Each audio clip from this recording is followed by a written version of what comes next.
Hey friends, my name's Aaron Ciotti. I forgot to hit this button over here, as always.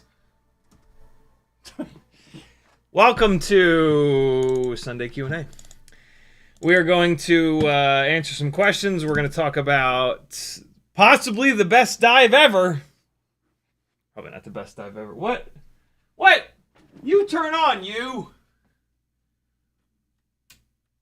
What? Hold on. Ah, there we are. Much better. Now I feel complete. Yeah, man. That hotel. Holy crap. I did that at like 10:50 in the morning before we were checking out. The plan was to do it in the middle of the night when there would be like nobody around anywhere. But instead I fell asleep. And then when I inevitably woke up in the middle of the night, I didn't feel like getting all my shit put together and going out. So Friday night, Maggie and I celebrated our 4-year anniversary of our first date.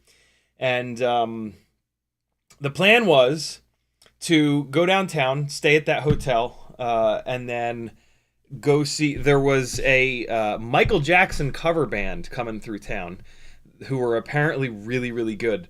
And so that was the plan. Friday morning, I got an email. Hey, it's been canceled. Concert's been canceled and rescheduled for 2 months from now. We'll refund you if you want. And we already had the hotel booked, so I was like, to hell with it, let's just go. And we'll have a nice dinner and hang out and relax, and it'll be, fun time in downtown Atlanta. And that's exactly what it was. We had a blast. We had some good... we ate at a sushi place and just had a chill time, kind of relaxing, being away from the dog and kids and all that fun stuff. So yeah, we had a great night in that hotel. I'd seen a picture of that hotel, oh man, years ago, and I was like, oh my god, that's a spot that I have to try to figure out how to fly.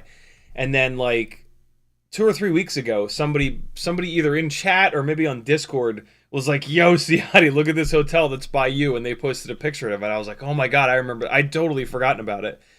And so, yeah, right at about that same time, I was trying to figure out where to stay downtown that was near this show, and I was just like, perfect. It's a really nice hotel too. So yeah, 47 stories, that hotel. 47 floors. We're going to take a look at one battery, not even, like 3/4 of a battery that I flew there on the RC drift car chasing rig with 04. And then 5 batteries with this guy, which is this is the rig that we were doing all that crash testing with of the Beta FPV Air 65 V2 frame. It's the same frame. It's a different set of motors. This is a somewhat fresh set of Weebleed 0702 40,000 kV motors. Propellers are HQ 1.2 by 0.9 by 3. CO3 camera. Beta FPV, banana hammock, G-string mount, ORT micro V antenna, and the Matrix AIO, the heavy Matrix AIO, BT 2.0, of course. Um, the difference, in flight characteristics when you chop the throttle between these two is absolutely absurd. From like from a CG standpoint, there's no comparison whatsoever. I've done everything that I possibly can with this camera up front rig to level out the center of gravity, but there's just nothing you can do. If you're on a tinywhoop, if you're gonna put the camera all the way up front so that you have no ducts in view, the flight characteristics are going to suffer. It becomes a lot less aerodynamic flying through the air, right? This is like literally a leaf, whereas this cuts through the air much nicer, much more evenly, right? There's not like one side of this that's less aerodynamic than the other. And just from like a weight standpoint, like the amount of weight that this thing is trying to carry around with the 04, right? Extra 8 grams, is a lot. It is like a ridiculous amount. I didn't have high hopes for this, but I didn't want to get kicked out of there. I really, really, really wanted to bring the Mobula 7 04, but I don't know. I thought maybe I could pull it off with this guy. I thought maybe this would get the job done and it would be so much quieter. So I went for it. It was the room was only $120 a night. So like I'll go back there, and it was a great hotel. So I'll go back, and when I go back, I'm bringing this for sure. Yeah, the difference in dive performance between these two is kind of hysterical. I'll give you guys so here is like the full Megillah. First thing I did was put this up in the air. I was like, all right, let me if I can only get one battery, I want it to be 04. And so look at it. Look at the So I'm like, I don't know what the RF situation is like. I'm like, let me just feel this out. Let me just chill. Let me not drop this thing. We were on the 21st floor. And so yeah, I just wanted to kind of feel it out and be chill initially. There we go. And so just be cool, bro. Just be cool. I get out around here. I'm like, wow, this is very like Tron and or like almost dizzying. Like just the design of this place was like making me weirdly unsettled in the goggles. It was really cool. And so I'm like, all right, let me get a little bit of elevation, and then I'll just put the nose down and see what happens. 47 floors total, and I was on the 21st, so I was kind of like perfectly in the middle, which was great. And so cool, we're getting some elevation. If it does anything weird, hopefully it'll, I can limp it back to my floor or whatever. And now this is a fresh battery, right? Oh, everything is terrible. Like, no, it just won't. That's all uncommanded, man. It's winding up, and it's props in. It's got all the tricks that I've ever done to get these things to dive well. And I'm like, yeah, okay. And at this point, I'm like, yeah, this ain't gonna work. But let me see if I can at least get like a couple stories of a dive. No, that like it's just, it was just so bad. It was doing so much uncommanded nonsense that I was like, man, I don't think there's any possible way. But I just kind of thought like, what if I can just kind of ease it into one? Nope, starts bobbling. And I think at this point I'm like, yeah, let me just try one more. Like maybe if I really gently nose it down, it'll be able to drop at least a couple floors cleanly. Nope, starts wobbling, wibbling. The big problem is that it was winding up on its own. And when it starts to do that, you can't do a clean dive. Like it pushes you forward, and it just looks, it's just bad. Like it's not really a dive. So this is me. I actually thought that was the floor that I was on. So I was, oh, I forgot that. I don't know what was happening there. Oh yeah, that's right. I wanted to see a I wanted to see a floor number. That's when I realized I was all the way up on the 35th floor. Look how bad it's acting, man. Just trying to drop elevation. So I'd located myself by these gaps, these big gaps in this part, and I knew that I was at one opening, but apparently there was another big opening up on 35. So that was a little sketchy because the battery was at like 3.55 or something. So that was a little creepy there. I forgot that I bumped into the concrete there.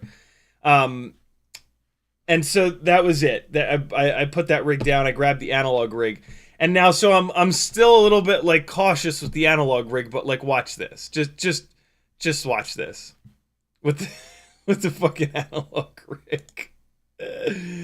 Watch this, right? So I'm being cautious. I'm like, all right, let me do the same thing. I'll get some elevation. I'll just put the nose down and just see what happens. Nothing crazy. Perfect. Just absolutely perfect. That's me getting on the throttle to pull it forward there, just to see how it would kind of respond. And at this point, I'm like, okay, we're good. Analog for the win. Lightweight, good power to weight ratio, good aerodynamics for the win, right? But at this point, I'm just like, yep, we're good. Full dive all the way up top. Lock it in, motherfucker. Look at that. Props in, bro. So when I did those big dives in Tennessee, when they were props out, it was nothing like this. Unequivocally, props in dives so much better. Just drops altitude so much better on cinewhoops for sure, tinywhoops for sure. I would guess everything. I would guess everything drops altitude better props in. I have a feeling that there's some kind of weird magic with props in when it comes to being zero throttle and just hurtling down towards the earth. And now I'm like a little bit more comfortable, and I'm like, cool. Let me just like. I was also trying to like balance, so, like not making a lot of noise. Obviously, it's a 1S whoop; it doesn't make up much noise. But the hotel was pretty quiet in here, and so like there were a couple guests that did spot it and were like smiling at me and shit.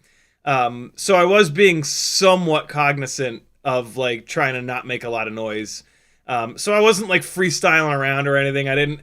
I really wanted to go down on the bottom there and like power loop some shit, but it was like, no, let me just keep it chill and not get yelled at.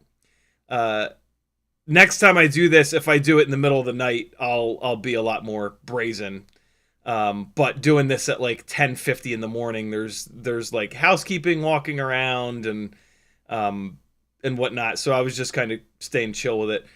Also kind of cool to see when I'm all the way up here, I'm relying on bounces from the quad to the antennas. And then when I do this dive and I get down here to the 21st floor, everything becomes color again. Isn't that cool? I did a dive where you can really see it on one of these upcoming batteries here. This is the floor that I'm on here. So is it? Nope.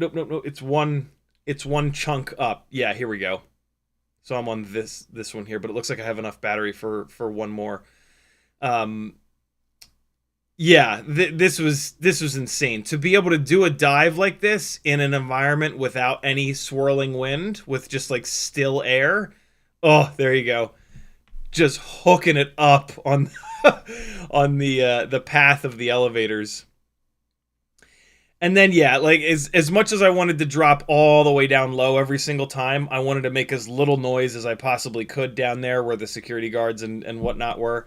So I was trying to be as sort of chill as possible.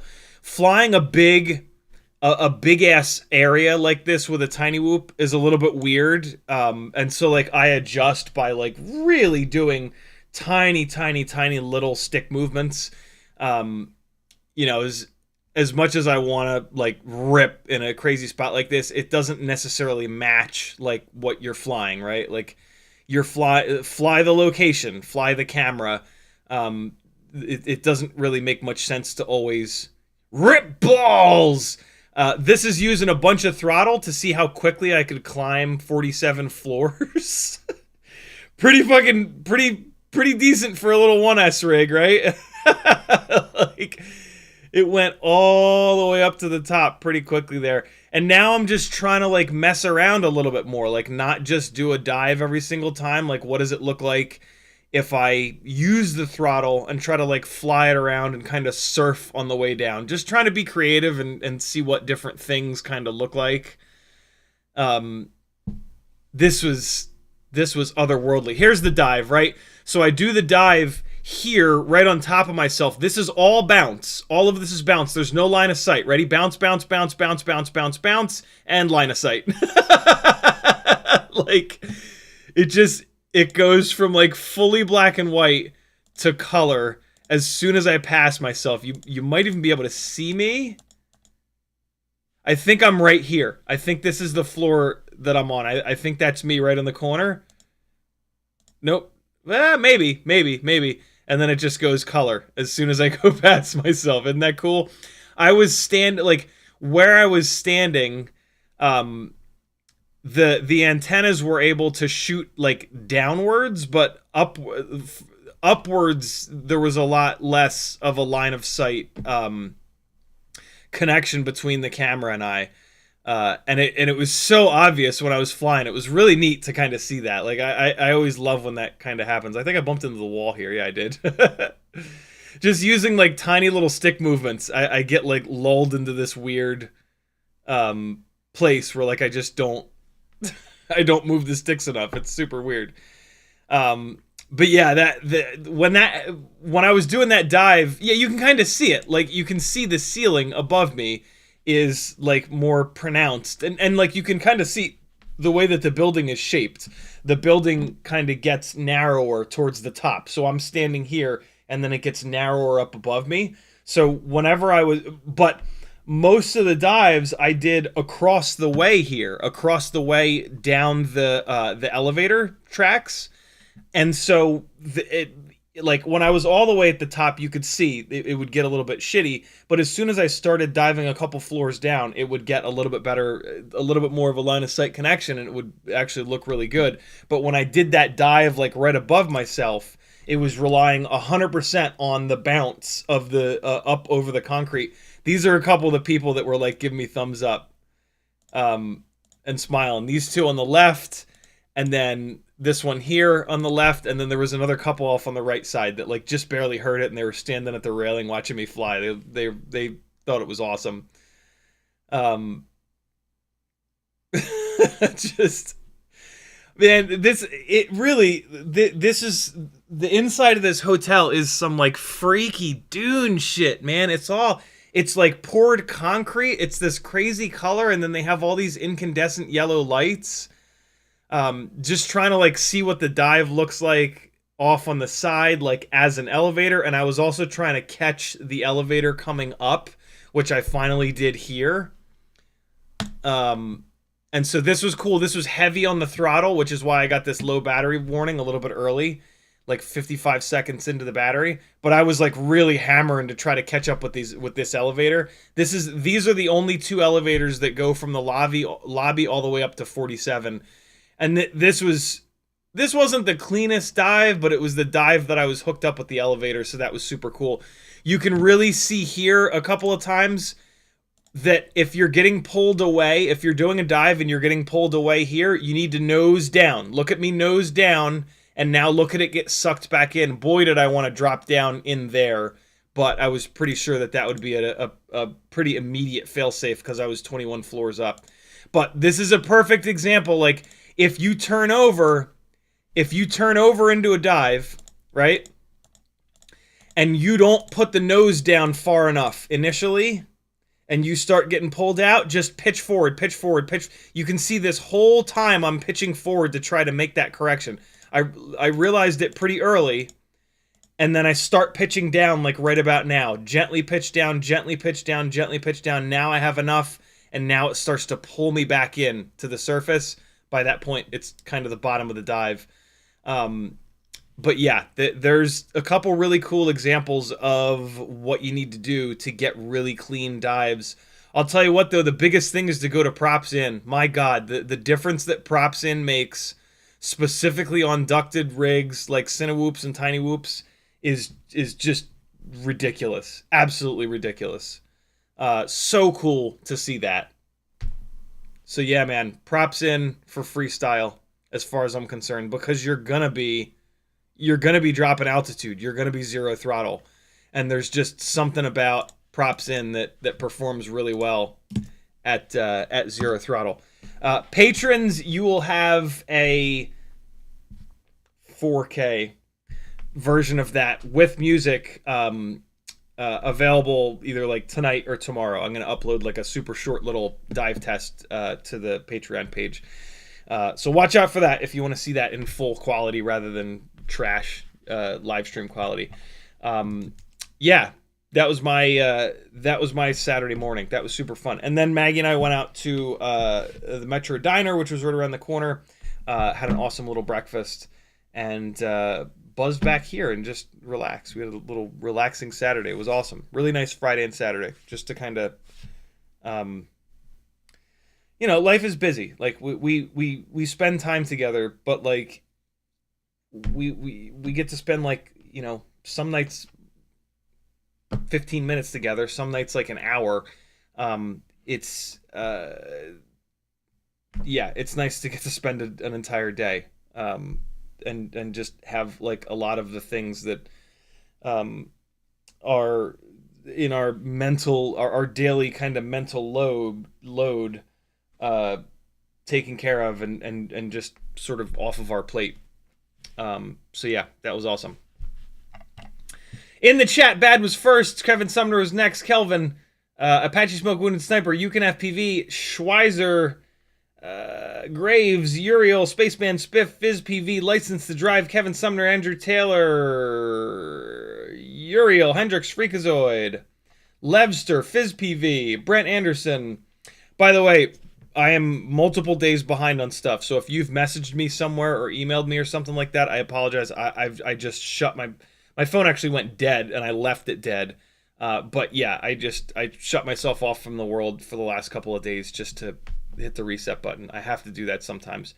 Frank Nicholas, FizzPV, Uriel, Teleport FPV, Kelvin again, Andrew Taylor, Bad, Uriel, Cole Powers, Islander, Adam Weston, BMF Spade. What's up, everybody? Thanks for hanging. If you want to talk directly to me, just type CiottiFPV into your chat message.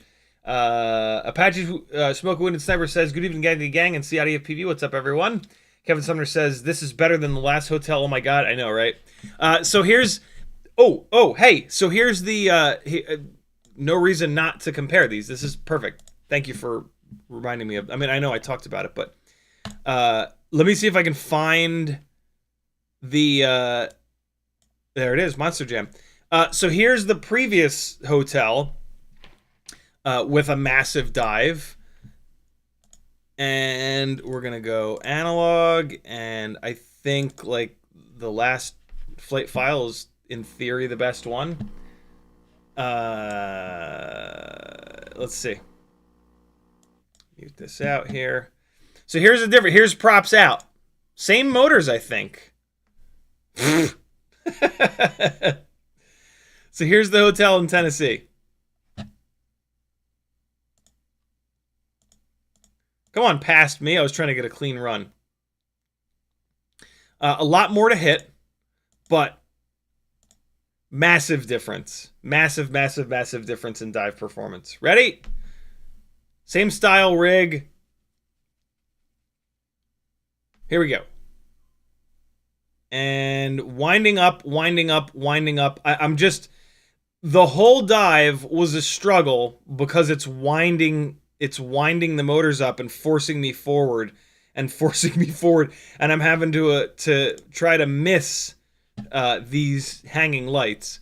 Obviously, there was nothing to miss in the other spot, but I can just tell you that the props in, and I mean, this isn't the first time like I've realized this. Look, this is me like really trying to min-max this dive tunnel by coming really close and literally throwing myself at the side, and it already starts pulling me out. It's just, yeah, props in dives way better. unequivocally. I've noticed this over the years. It's a real thing. It's a really real thing. I don't know the aerodynamics behind it, but more, I picked this up from UAV Tech, Mark Spatz. He put out a video a long time ago about it with tinywhoops. And then I started doing it. That was I think 2 years ago. This footage you're watching here is 3 years ago.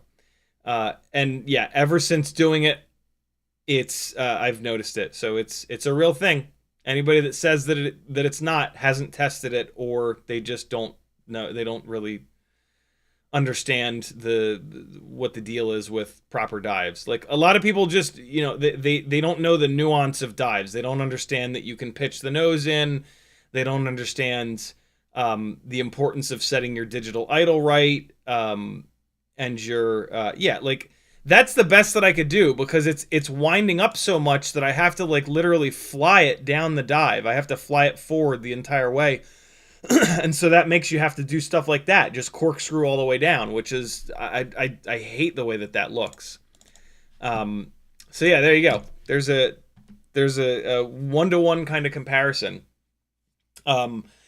I've even noticed it, I noticed it on the rig that tried to cut my fucking fingers off. I went to props in on that because it's not a rig that's ever going to crash through Scraggle. And every time I take that and just put the nose straight down, almost regardless of the altitude, it just drops like a stone. It just drops absolutely straight down every time. So yeah, for me, if you're not going to be, if you have a build that is not going to be actively crashing through Scraggle, or if it's not a hardcore race build, props in is the way. Even builds that are going to be crashing through Scraggle, I don't know. I don't know how.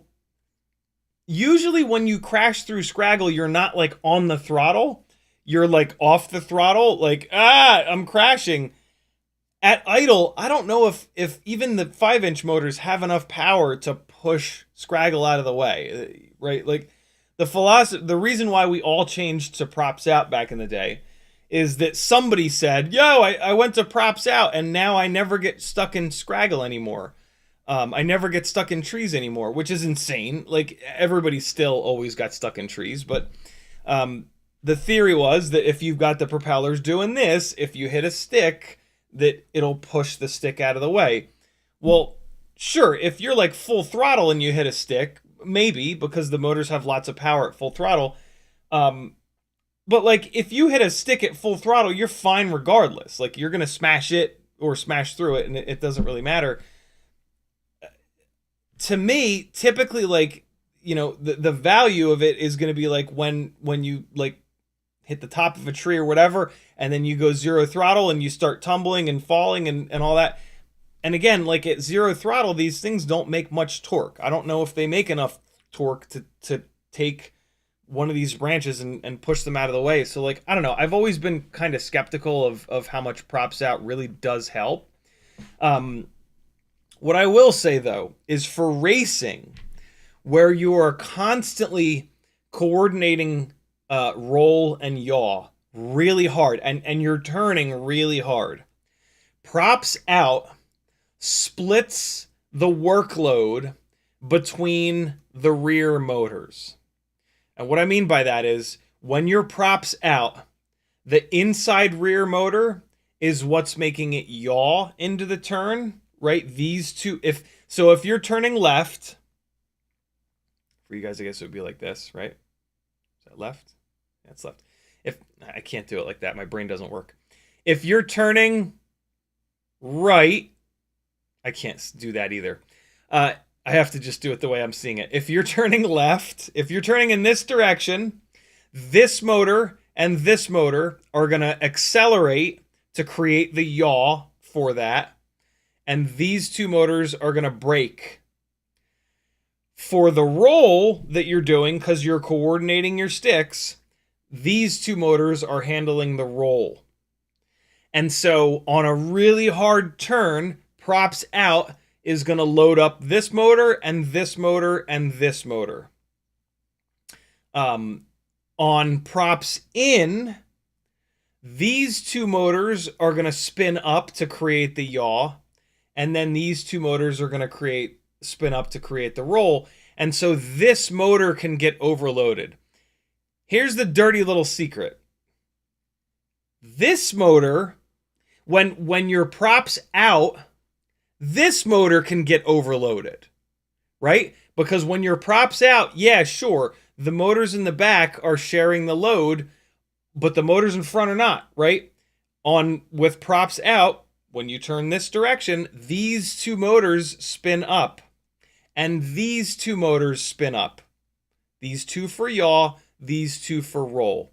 Yes, the back motors have a harder job than the front motors because the front motors have clean air. They have a whole wall of clean air.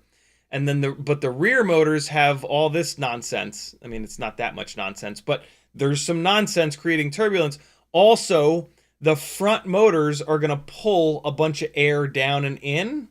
And so the rear motors don't get the air that's coming like here. The air that comes in here gets sucked down into the front motors.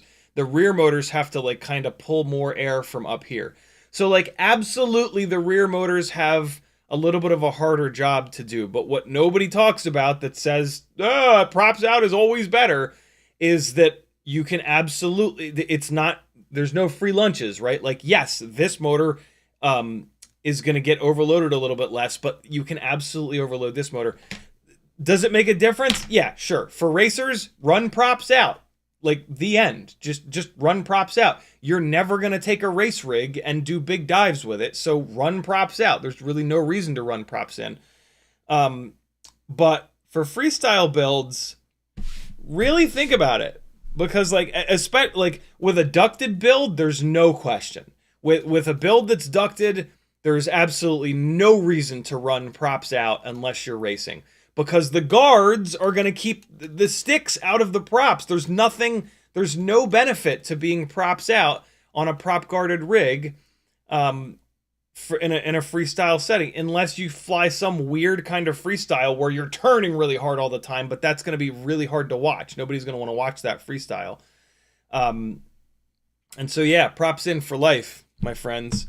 Even on non-prop guarded rigs, like, for example, on, like, a toothpick, ain't no toothpick that's going to have enough power to push any scraggle out of the way. So why are you going to run props out on a toothpick, right? On a 5-inch rig, okay, maybe. Maybe it's got enough power to push stuff out of the way and not get hung up in a tree, and you keep flying and all's right with the world. But, like, any 1S rig, any 2S rig, maybe even like 3 and 4S rigs, I'm gonna start putting stuff props in. I'm gonna start putting pretty much everything props in because it dives way better. Like you put the nose down and you chop the throttle and it just falls straight down. It's so nice. And I also kind of notice it like at all times when I'm off the throttle. I really noticed this with the tinywhoops. When I first moved my tinywhoop fleet to props in, basically every single time that I was off throttle, it performed better. It didn't wind the motors up. It felt like it just stayed at idle more, and it just had like a more predictable kind of throw. Hard to kind of put into words, but like I just start throwing it around the front yard. I'm like, ooh, this is better. This feels better. And then I go up really high, put the nose down. I'm like, wow, what a difference. But yeah, I'm constantly impressed by props in versus props out, which is super weird because I was pretty hardcore on props out back in the day. I waited, I like when people started doing it, I waited a minute until a bunch of people did it. And then I went all in and I spent like 2 hours the one day changing every single build that I had over to props out. And yeah, it was the cool thing to do. Yeah. Bad says, let's hope you didn't get kicked out. LOL. Nope, nobody knew. Uriel says, congrats. License to Drive says, I have an antenna mount here. I think you want, yeah, license. I owe you a response to your message. I want to say on Facebook, I'm just super behind, brother. I think you sent me exactly what I'm looking for. Thank you so much. Hey, are you cool with me sharing that on my 3D printing Discord text channel, as long as I obviously send people back to your Thingiverse and your website? If you guys don't know, License to Drive is an OG fan, and his Thingiverse page is insane. He has so many cool... Here, let me drop the link real quick. He has so many cool 3D prints. Where's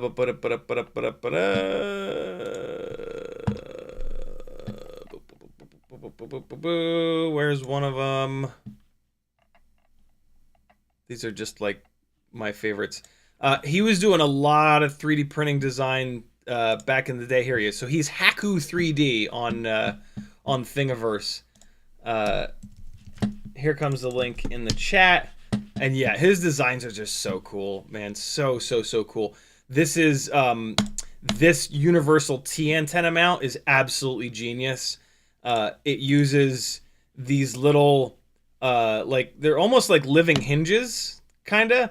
These little guys that just wrap right around the T antenna. So you can put like any T antenna in here. This even works perfectly with the dual band ELRS 900 and 2.4 T antennas. It's what I've got on the Avata 2 Killer. And yeah, just really cool 3D prints. And so I bugged him the other day. I said, yo, dude, I don't have... I love this 45-degree mount here, but I don't quite have enough room on my standoffs because I'm running one of your other mounts. So I just crudely chopped off one of these loops, and it's totally fine. Is there any chance you could do a quick redesign on this mount to make it just use one single standoff loop? And that's what I think is waiting for me over on Facebook. And so, yeah, really cool stuff. It just kind of wraps around the antenna. And I've been able to make these. So these are designed for the TBS Immortal T antenna. I've been able to just cut a little bit of TPU out of the middle here and then stick the 2.4 antenna through it, and it works perfectly for the dual band antenna. So if you're struggling to find T antenna mounts that work on the dual band Gemini Nomad antennas, yeah, Ridawan's got your back. I actually want to put the link to his Thingiverse in the description of the channel for anybody that's not watching this live, and there you go. All right, anybody not watching live, in the description is a link to Rid's channel. It's awesome. Such cool designs.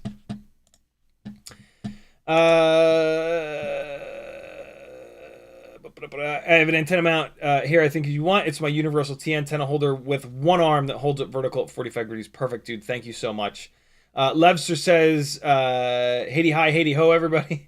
Bad says, thought I would try out the new Deep Space 3-inch frame, and I gotta say it was a joy to build. Great instructions too. Also 1404, 4800 kV, and GemFan 3052s go like a dart. Yeah. What 4800 kV? What 1404 is that high of a kV? That's pretty cool.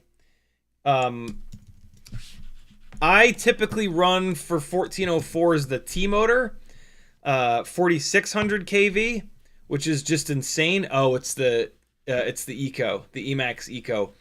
This is a good motor. I just find these to be a little fragile. I ran the Amax Eco 1404 6000 kV on 3S for a while, and it was awesome. But it felt like every single time I crashed inverted, it would either bend a motor shaft or... I don't know. It just seemed like the material that these were made from was a little bit softer than most of the other motors that I was used to running at the time. Oh, looks like Happy Model also makes a 1404 4800. I don't know anything about the Happy Model 1404. But yeah, the T-Motor makes a 1404 4600 that... Here's a blast from the past. Hold on. Let me see how I can find this. T motor 1404 4600. There was a guy that many years ago tested a bunch of micromotors. He had a thrust stand. Recursion Labs, here he is. Recursion Labs, if you don't know this guy, you should. He did some really good testing a bunch of years ago, 2 years ago, 3 years ago, of a bunch of micro stuff. So check this out. And he says thrust in a really funny way. But I imitated it pretty well just now. But yeah, Recursion Labs has some really, really, really good testing. Smart guy. And he's tested a bunch of the stuff that we're interested in. And yeah, he tested a bunch of 1404s somewhere in here. And the T-Motor 1404s really outperformed the rest of them. Yeah, here you go. This is the link that you want to go straight to his videos channel. The videos part of his channel, I should say. Where the hell is it? I mean, look, you should watch all these. There's some really, really, really good stuff in here. Just put this on in the background and listen to it the way that you do with these live streams, more than likely. But yeah, somewhere in here, he tested a bunch of different 1404s, and the T-Motors, like, really outperformed all of them. There's a chance that Rosser also tested the T-Motor 1404s, and they did really, really well. But this is originally where I found out about them. It's within some of this prop testing, I think. No, here it is. 1404 motor performance testing. Oh, stop it. Quad lock. Yeah, there you go. So he tested... Come on.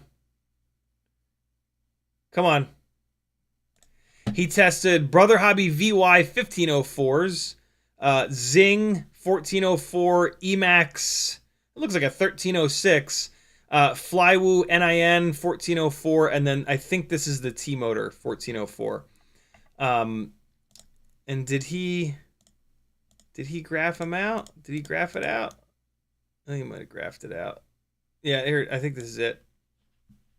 Yeah, here you go.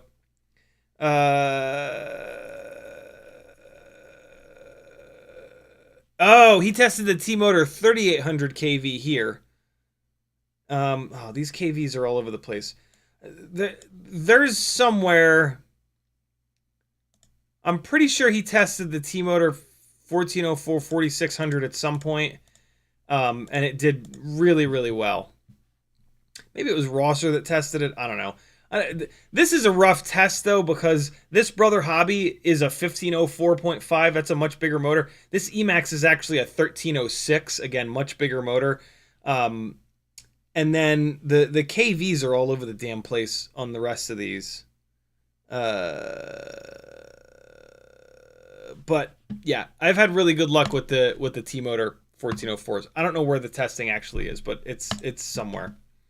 Like I said, maybe it's in Rosser's testing. There's somewhere where there's either Recursion Labs or Rosser's testing where the T-Motor 1404 4600s were like clearly the best option. And I've been using them for a while, and they've been great. They're the motors that I use on both of the live broadcast rigs. And so they've got loads and loads and loads of batteries through them at like pretty high throttle. Like I'm 60-70% throttle chasing those cyclists, and I'm hanging that throttle for like 2 blocks sometimes. So yeah, the T-Motor 1404s are a known good 1404 murder. But there are a bunch of other 1404s out there, that's for sure.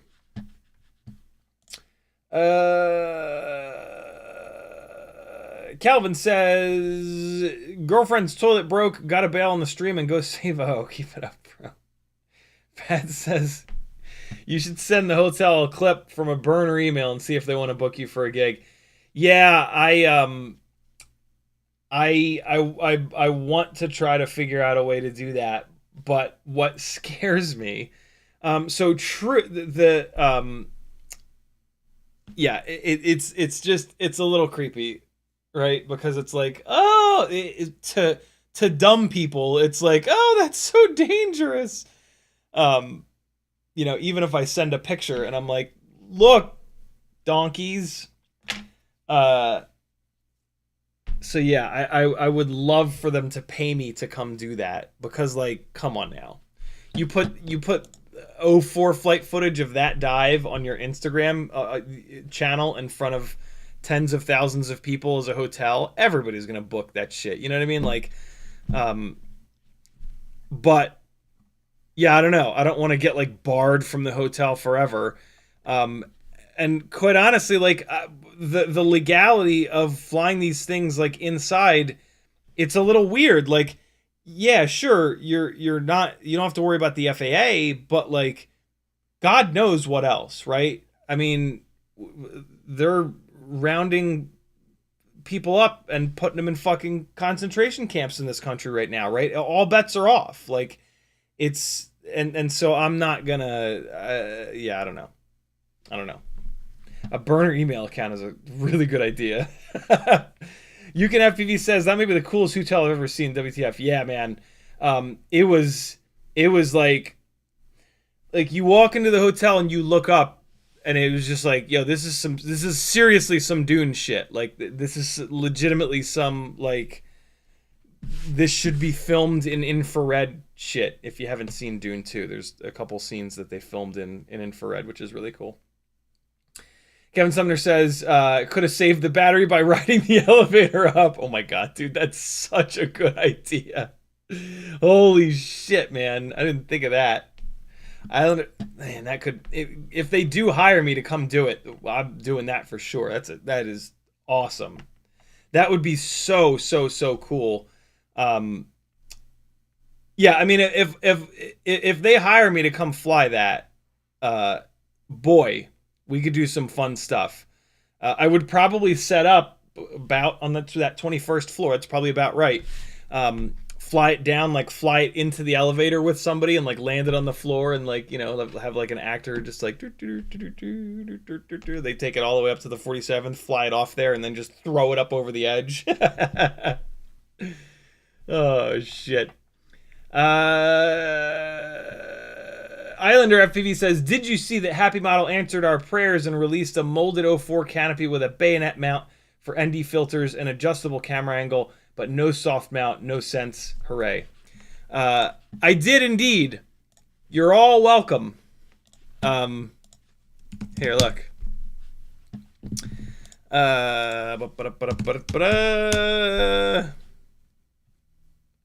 And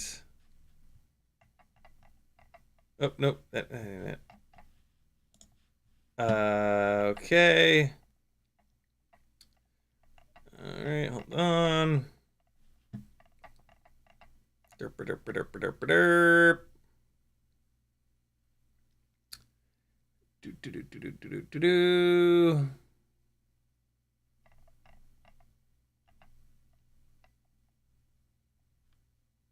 Here you go.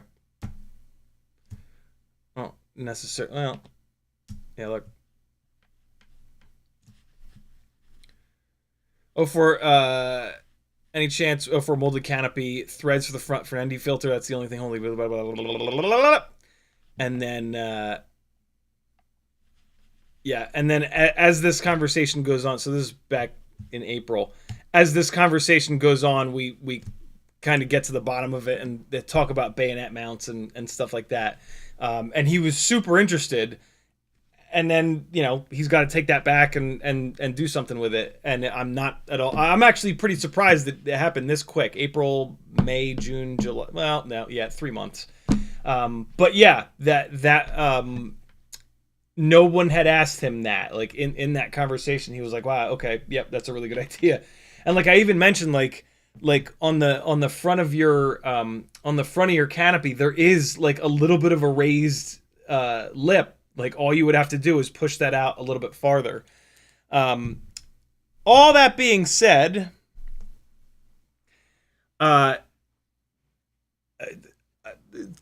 somebody told me a while ago to stop buying '04 stuff.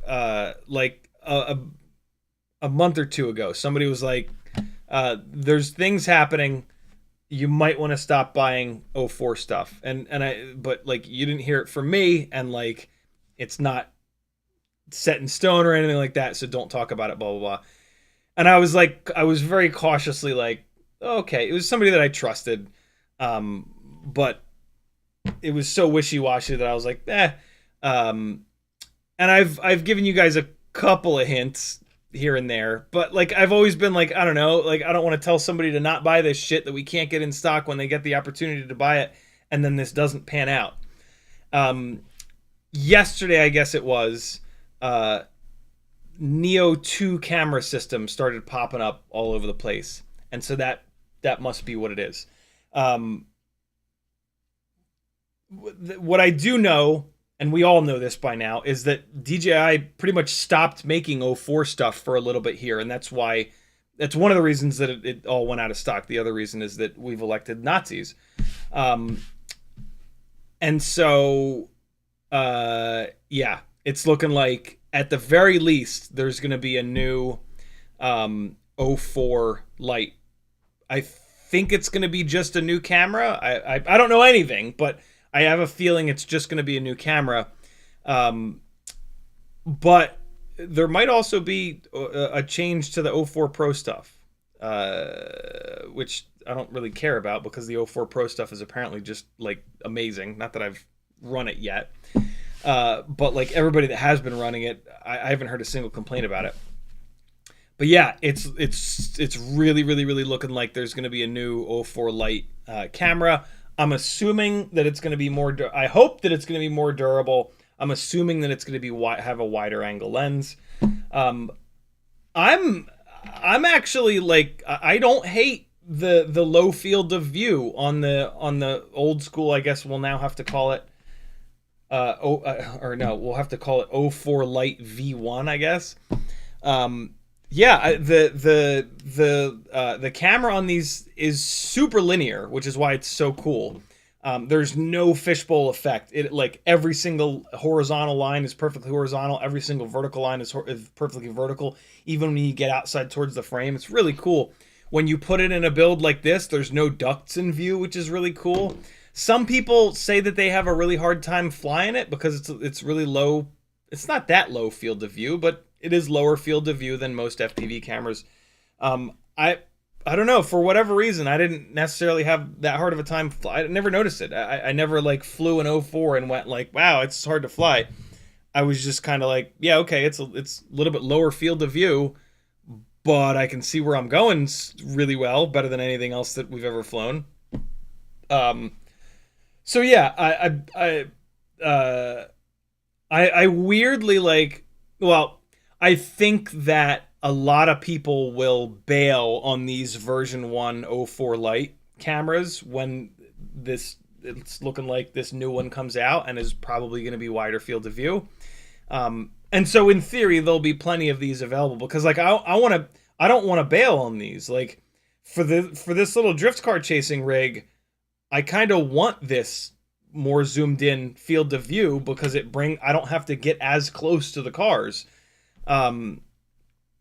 And so yeah, that's pretty cool. It's been interesting to kind of see that. If you search here on YouTube for like Neo 2, because the DJI Neo is where the '04 Lite is, what the '04 Lite was designed for. You know, they took it out, instead of putting it into a bunch of Neos, they put ads on, you know, a couple of FPV spots and sold 20 of them to us. But yeah, whatever the Neo gets, we will then get, basically. Whatever the Neo and Avata get, right? Because the Avata video and camera system is the '04 Pro. So yeah, if you see a new Avata 2 V2 or something like that, that's going to be your signal that there's a new '04 Pro coming out for us as well. Uriel says, always nice to take a day off from your live. FizzPV says, posted a short clip of flying the show, was watching through it, and girlfriend asked me why I didn't use the 4K camera, so now I'm waiting on Cinelog 20 thanks to her. Gets here Thursday, very cool. Where'd you post it? CMYK says, so props in for ducted and props out for open prop. Yeah, even more so, for sure, but even on open prop, if you're never going to crash through Scraggle, props in, I think. If you're never going to crash through Scraggle and you're not going to be racing it, you're not going to be like really pushing hard yaw and hard roll to make those super racy like turns, props in. Props in seems to do everything zero throttle better. Digital idle is what's in the PIDs tab. It's not called digital idle. It's called, what's it called? D-shot idle?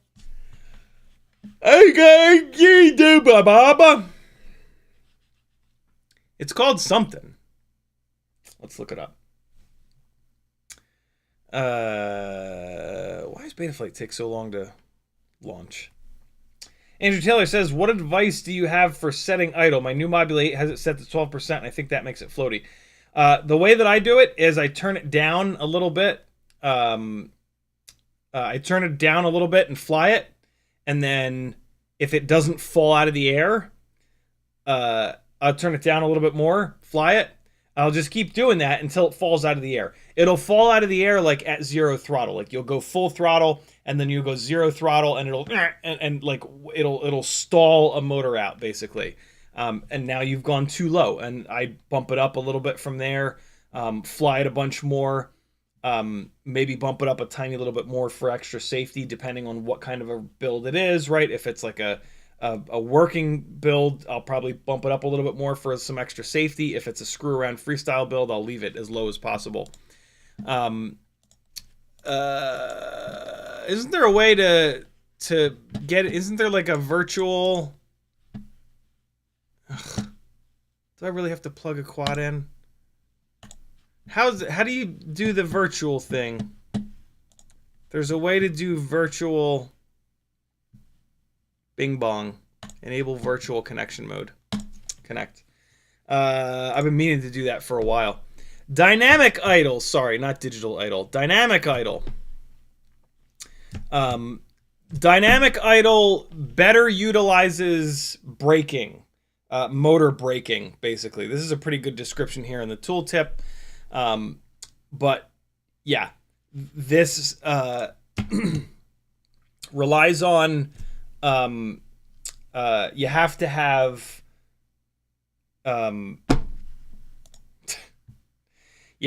the gyro RPM filter enabled, and then the dynamic idle is going to use more motor braking basically to get you better zero throttle performance. The old school motors tab based idle works really well, but it won't break the motors down as far as the dynamic idle will. Rosser has a really good video on dynamic idle. I'm sure if you just search YouTube for dynamic idle Betaflight, it'll be the first result. Kind of talking about it. It's really cool. Dynamic idle, I've heard you don't want to use on 1S, and then I heard that that's bullshit and you can use it. I used it for a long time on 1S with no problems whatsoever. And then I kind of stopped using it and I didn't see much of a difference in performance. I am going to start using it again. I think what you were watching there was me not using it. Where's the USB port on this? This is the matrix. What? Did it break off? Oh, son of a bitch, it broke off, didn't it? Oh, that's right, it broke off. I can't change anything on this matrix board because the JST plug broke off. I forgot about that. That's why I was using this board for the crash testing. That's absolutely absurd that this is the one that I brought with me for the fanciest dive I've ever done. I brought it because it had the CO3. Yeah, that's funny. I am gonna start. I'm gonna start using dynamic idle again, though. On 1S stuff. But yeah, man, Andrew, just keep dropping it. Just keep dropping your idle down lower and lower and lower and flying. Don't fly in sketchy spots though when you're doing that, right? Fly in your front yard or in the house or whatever. The motors will stall out when you go from full throttle to 0 throttle or when you do dives. You know, think about it this way, right? You go 0 throttle. What situation can you put it in at 0 throttle that could make the motors stop? The motors stall when they stop. They have like no torque. We use non-censored outboard motors.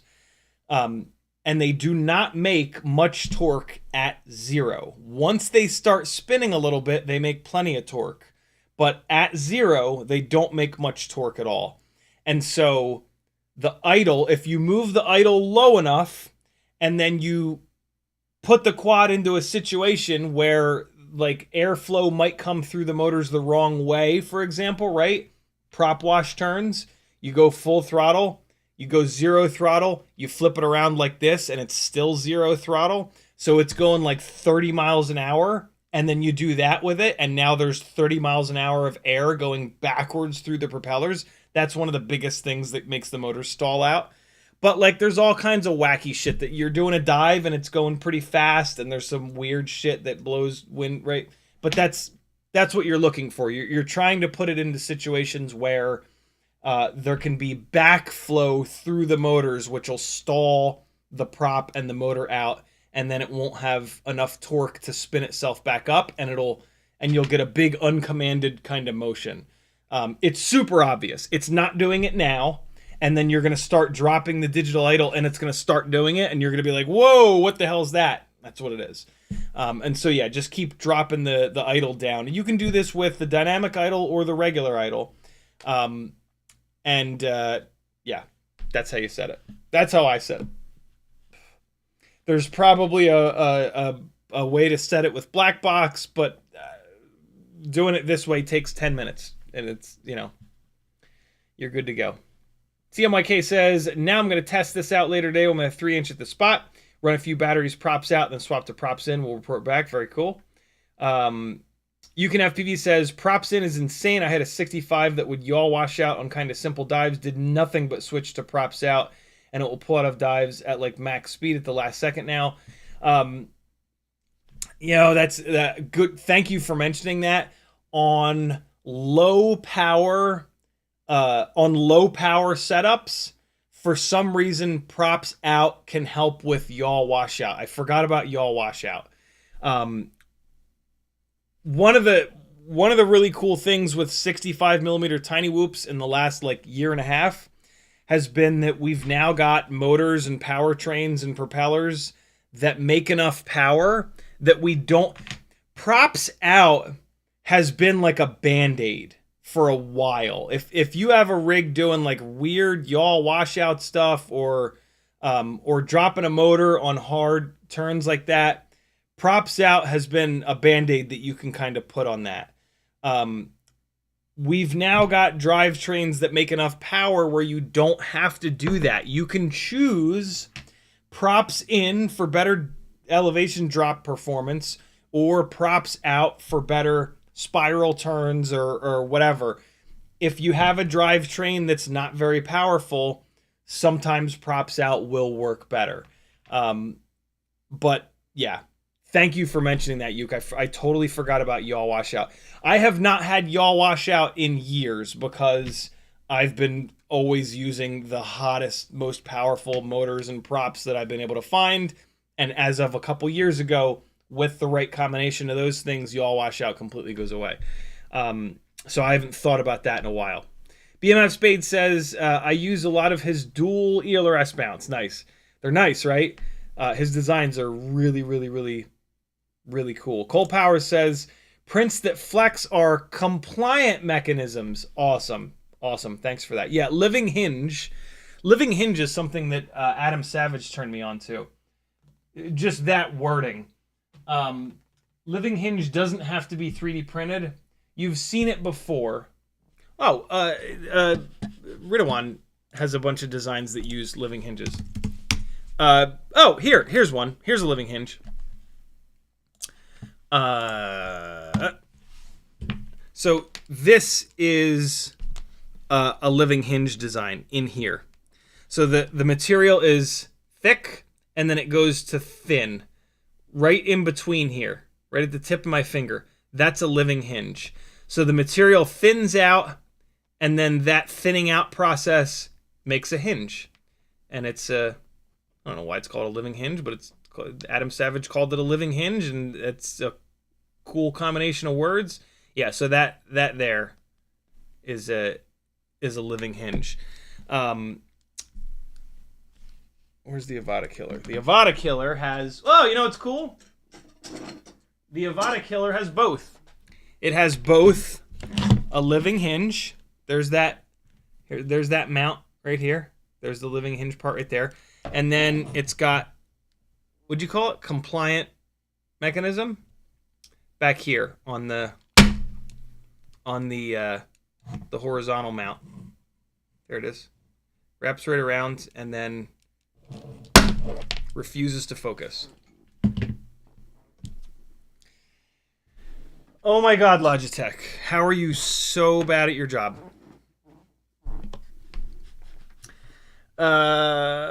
Compliant mechanisms. Nice, dude. Bad says, happy model make 1404 4800s. How do you like them, by the way? Cole Powers says, is 4800 kV for 3S? I'm so confused. It could be. If you're using, like, it depends on the motor, depends on the prop. But, yeah, could be. You could use 4800 for kV for 3S. I would use it for 4S on a 3-inch prop. But if you went up to, like, a pitchy 3.5-inch prop, you could run 4800 for 3S and still make good power.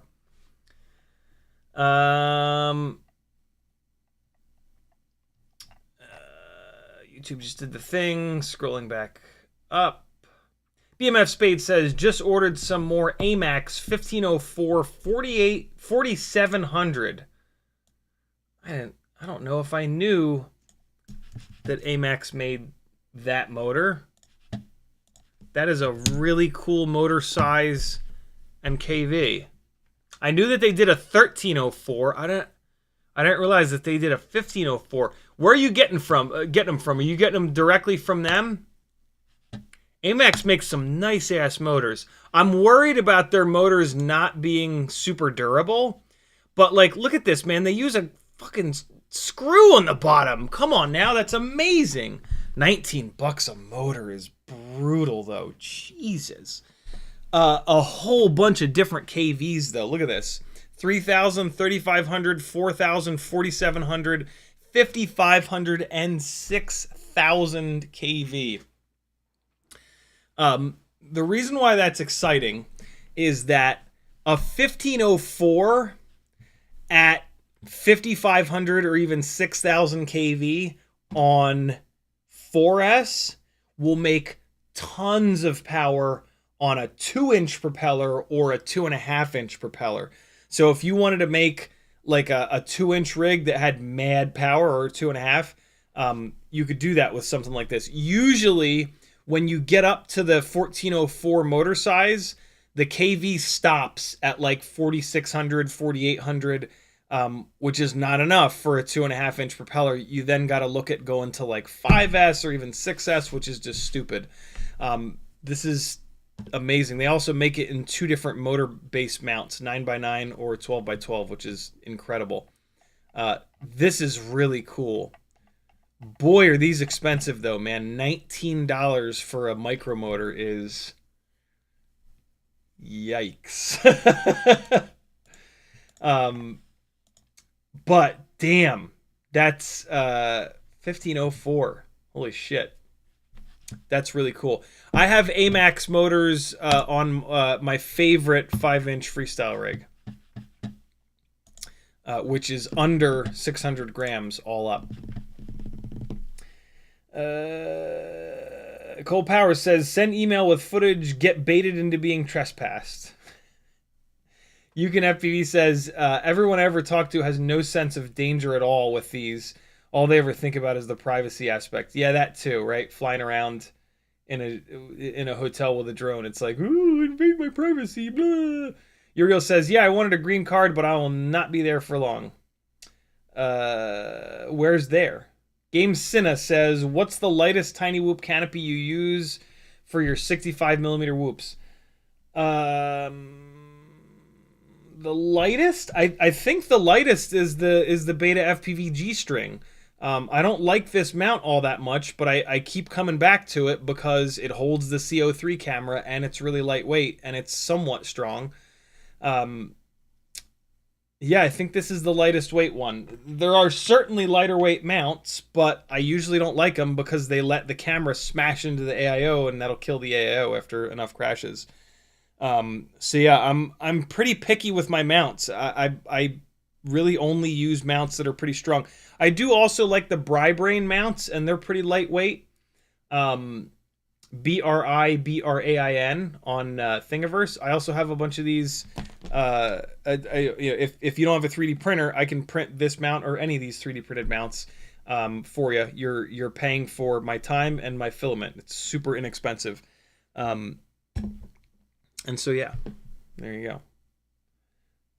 I think that I don't think the Brain mount is quite as lightweight as the Beta FPV banana hammock mount. I think that's the lightest one. Lightweight canopies are tough, man, because like you really sacrifice durability with them. Benny Bravo says, will replacing a motor bell fix side-to-side play at the bottom of a motor shaft? The side closest to the mounting plate having some issues when 802 motor has lots of vibration. I wouldn't think so. That sounds like a bushing problem. A lot of most tiny whoop motors use metal bushings rather than bearings. And that sounds like either the bushing, or if it is a bearing motor, the bearing has maybe failed. I think that's a stator problem. unchangeable says Neo 2 is coming with an update to 04 Lite. Possibly original 04 Lite is the Neo Cam. Bad says, you've seen the Maztec video on FCC posting for Neo 2. Yep. Transmission system module adds OcuSync 4 to the Neo 2 as it comes stock with only Wi-Fi. That's interesting. That's pretty cool. Levster says, RunCam Nano 3 is more zoomed in. Maybe that's why you have no issue with the 04 Lite. Very true. Very true. Ramalala says, could Betaflight integrate face follow? I mean, technically they can do whatever they want, right? They're an open source project. I doubt that they would ever do something like that. That doesn't sound like, I mean, you never know, but that doesn't sound like something that the Betaflight project would ever prioritize. But you never know. FizzPV says, Discord Video Collective. Very cool. That's where you posted the video. Islander FPV says, so Happy Model took your advice on the new 04 canopy and sent you one to test. I wish. Bad has one already. What? How do you guys have them? Jason probably, I'm sure Jason just forgot that I was the one that mentioned it. Yeah, him and I have a feeling it was from me. It could have been from anybody, but him and I had that conversation days after I'd been flying the Mobula 704, and I got this pretty early. I'm sure I wasn't the first person to get this, but I know I got this pretty early, and so I have a feeling it was from me. But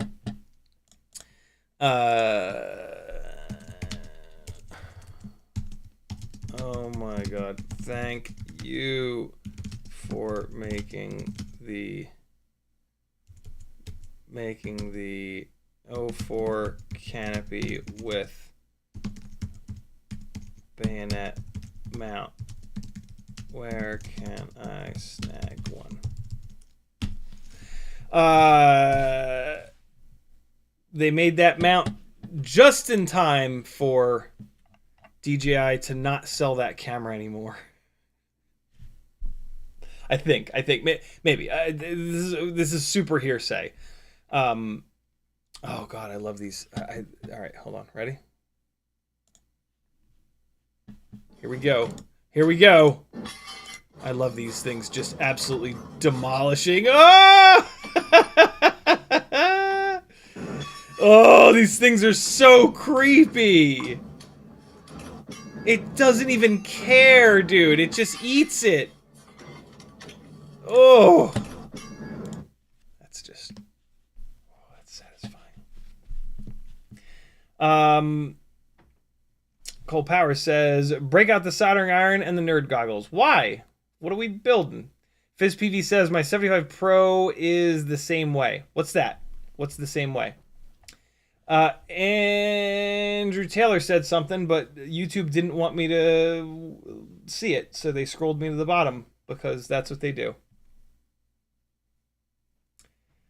Andrew Taylor says, thanks, bro. Good tip on forcing backflow. I wouldn't have tested that until it happened in regular flight. I mean, look, you don't... technically, just flying it around will work. Like, lower your idle, and then just go fly. And, like, if it doesn't fall out of the sky, you're good. But I choose to, like, specifically try to put it in the worst case scenario. You know what I mean? But, like, for example, if you fly long range, and you only fly long range, you don't really need to put it into that worst case scenario.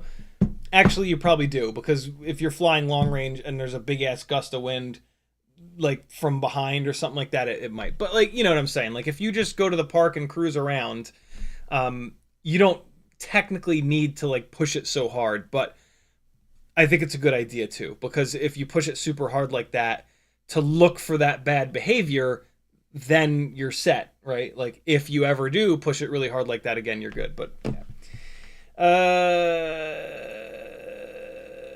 UCanFPV says, if we could put Hall sensors on the motors, they would make way more torque from the go. They would indeed. And CiottiFPV worked with a motor manufacturer many years ago to do exactly that. And because for 3D, you really need that instantaneous torque to be able to accurately slow down and reverse the motor rotation. So it does exist. There are FPV motors that are censored. From what I remember, they were very expensive and very fragile. We run the motors that we run because we demand lightweight, durability, and cheap. And so we will probably forever have non-censored motors.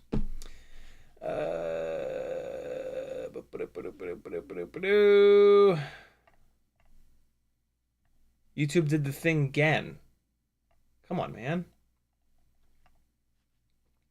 Afeel says, I log a flight to try to tune my filters, but when I look at a log, throttle times frequency, it just looks like a blur. Can't see harmonics or notch. Why might that be? Boy, am I the wrong person to ask. I do not use black box at all. Brandon's Baked Beans is the guy to ask. He hangs out over in my Discord. There's a link to my Discord over on CiottiFPV. If you guys like these live streams and would like to see them continue, I need your help. FPV is slowly kind of doing one of these, and my stuff is following right along with that. So if you have a couple extra dollars, go over to CiottiFPV.com, join my Patreon, jump up a tier in my Patreon, buy yourself something nice on my Etsy store, go to my Teespring and get yourself a shirt like this. If you're into cars at all, you'll recognize the font and the saying. Yeah. Team effort, my friends. You help me and I'll help you and tell you what not to buy. I'll save you money by telling you what to buy and what not to buy, so that you don't waste your money on junk that catches on fire or just doesn't perform well. Also use my affiliate links. Change your bookmarks to someone's affiliate links. Mine are all over on CiottiFPV.com. BMF Spade says number 68 for 4. Oh, $68 for 4. Where'd you get them though? Oh, you said yes. So you're getting them directly from Amax's website. Afeel says, is it normal that I use the same rates for freestyle racing and cinematic flying? Absolutely. Yeah. By using the same rates, you can just build up one muscle memory, and that muscle memory will get really good. If you use multiple different rate profiles, you're going to have to reset every single time, and you're going to have to build a separate set of muscle memory for each different rate profile, which is extremely difficult. I never recommend that. I always recommend you use the same rates for everything that you do. Cole Power says there are some neat videos on making compliant mechanisms in 3D printing. They're super often used for springy bits, but that might be a gross oversimplification. Nice. 3D printing with TPU is pretty wild. Afeel oh no, we got that. Bad says, I'm no motor expert, but I find the 1404 Happy model really smooth and responsive. I originally got them as they come with motor plugs, and I needed them for an AIO I ran. Nice. I've been super impressed by the Happy Model 1103s. I always kind of stayed away from Happy Model motors because, like, Happy Model in general got a bad rap. But man, the 2G4 is incredibly good. Arguably the best AIO that we've ever had for tinywhoops. And so obviously Happy Model can make really high quality stuff. It's kind of unfair to just, be like, oh, they made the diamond board and it was the worst AIO ever.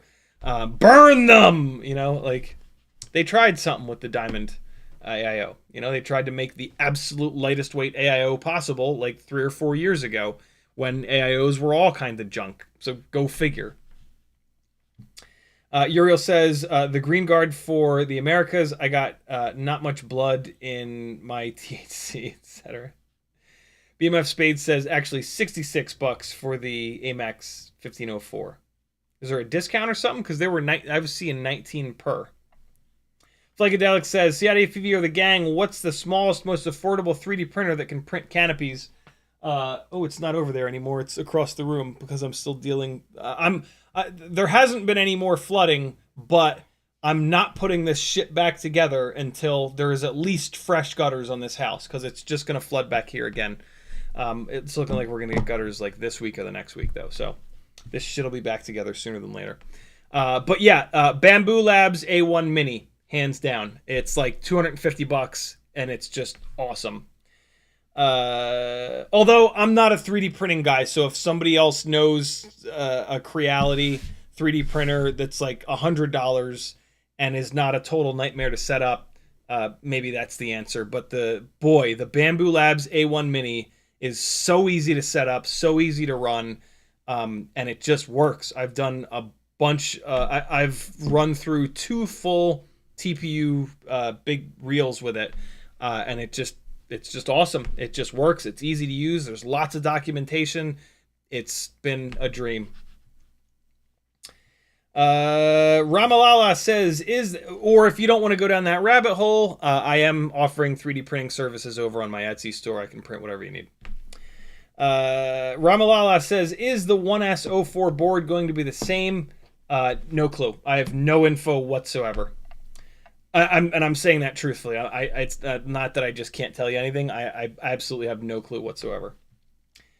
I hope that the VTX is the same because the VTXs seem to be fine. It doesn't seem like the VTXs are ever what break. It seems like the 04 Lite camera is always what breaks. Speaking of, let's check the progress on mine. I sent mine in to DJI. When they got it, they took pictures of it, and so I can just go in here to my case on their website. I can click service progress, and let's see. I'm not going to show you this because it's got the serial number, and I don't know, there might be some weird shit on here. But received by DJI Service Center, inspection, quotation, and payment, which was 0. I'm in step 5, repair right now. And then step 6 is shipment. So it looks like it'll be on its way back to me soon, I guess. Quotation, check. Oh, I forgot to click accept here. Yeah, total payment 0. Man, they're even covering the shipping. That's insane. Damn it. I forgot to click accept. Oh, no. Okay, no, that's not accept. That was asking me to accept cookies. This message. I'm trying to figure out if I have to do something. There's a product covered under warranty, blah, blah, blah, blah. Okay, great. Note to ensure repair quality is standard delivery service. They also called me. They called me and left a voicemail. I'm assuming that they'll just send it back to me, but click here just after service. I don't know. I don't see anywhere that I have to do anything. Yeah, history report, device info, contact. Photos, they took photos of it, photos of device inspection, repair progress inquiry. This is it. Repair progress. I can show you this. My case details, search by case number. Okay. Portal, case details, scan the QR code. I don't know, man. I don't know. Just send it back to me, guys. Send it back to me. Super impressed by this whole process.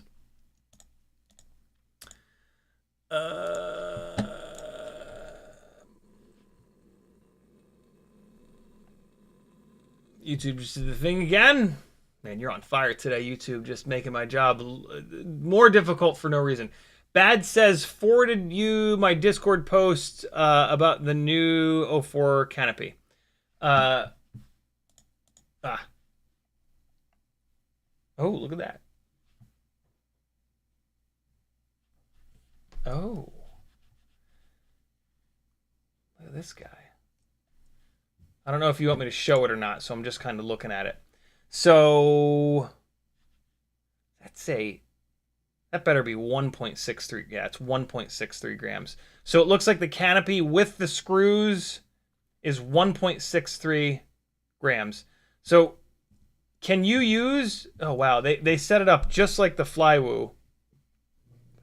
It looks like... Can you use the Flywoo insert? It looks like you can use the Flywoo insert. But they give you a little insert, so it's a two-piece kind of setup. Yo, that looks great. That looks awesome. Thank you for sending me those, man.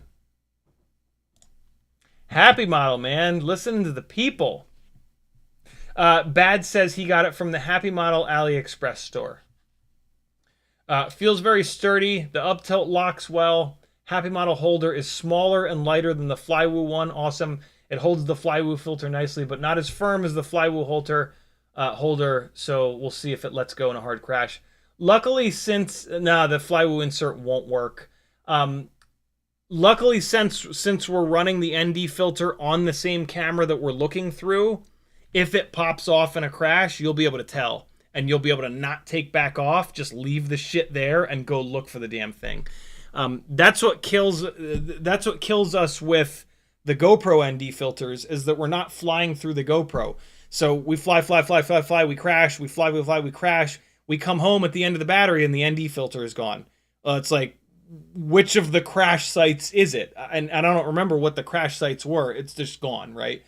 In this case, we're flying through that filter, hopefully with our settings somewhat locked. If the ND filter pops off, everything will get way brighter. And it'll be really obvious, and you can go find the little thing. Very cool. Look at Happy Model, man. Hooking us up. Listening to the feedback from the people. Making stuff for us. Just in time for the camera to change. Hopefully the new camera is in like the same frame, the same little body, and we can use all of our existing mounts. But you know it won't be. You know that it won't be. There's no way. Ramalala says, wear the nerd goggles for the whole stream. I'll die, dude. They focus like this far in front of my face. I'll literally die.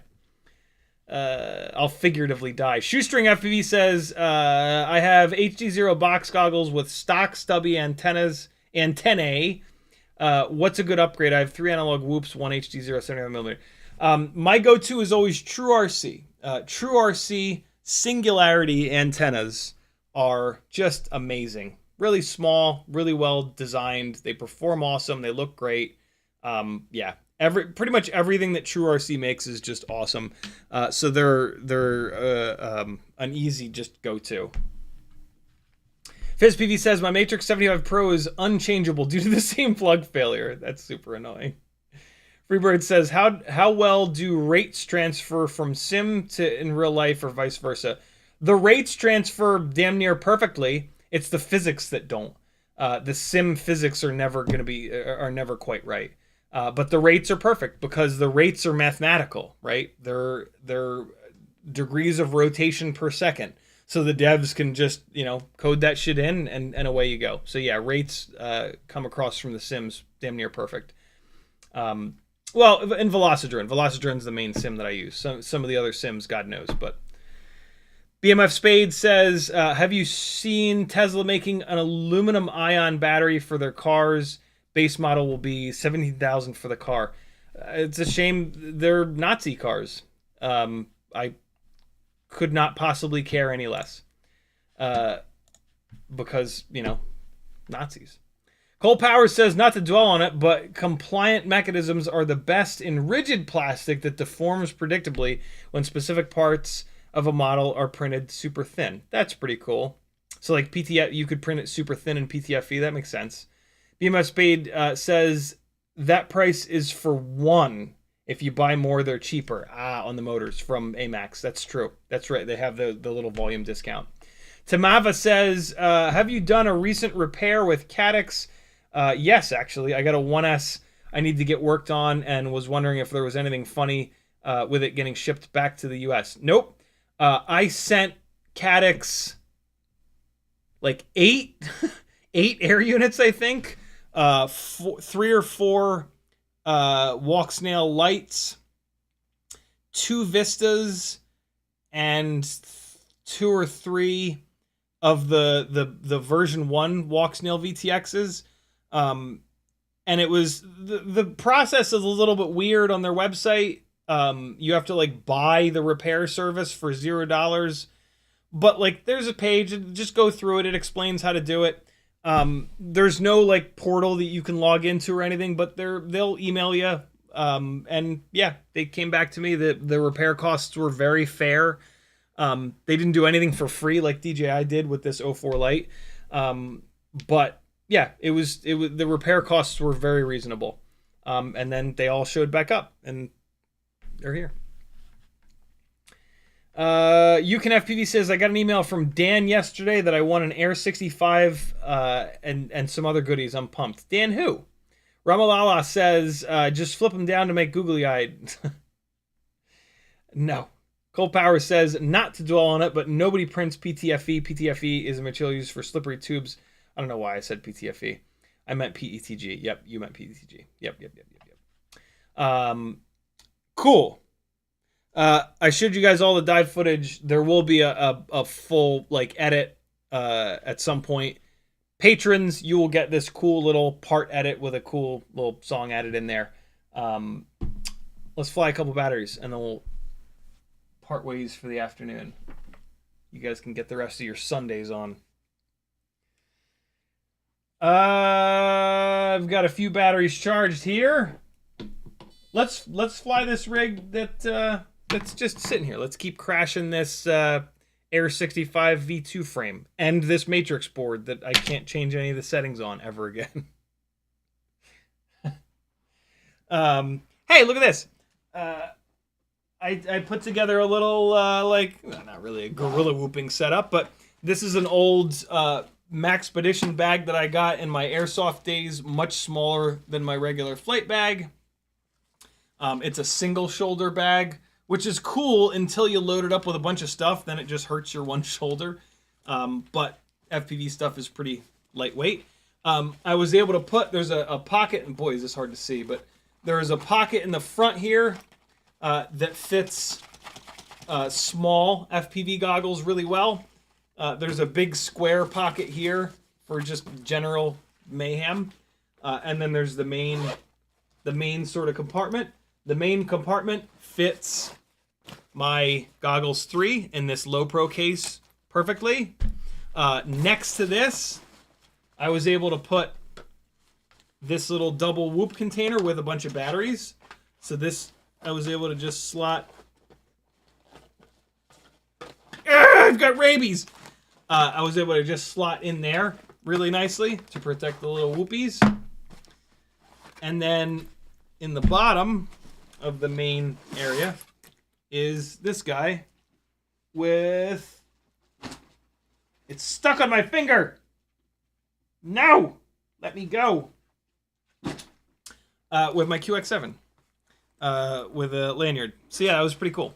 Nice little setup. I've kept this bag floating around for a long time because I knew eventually there would be a good use for it.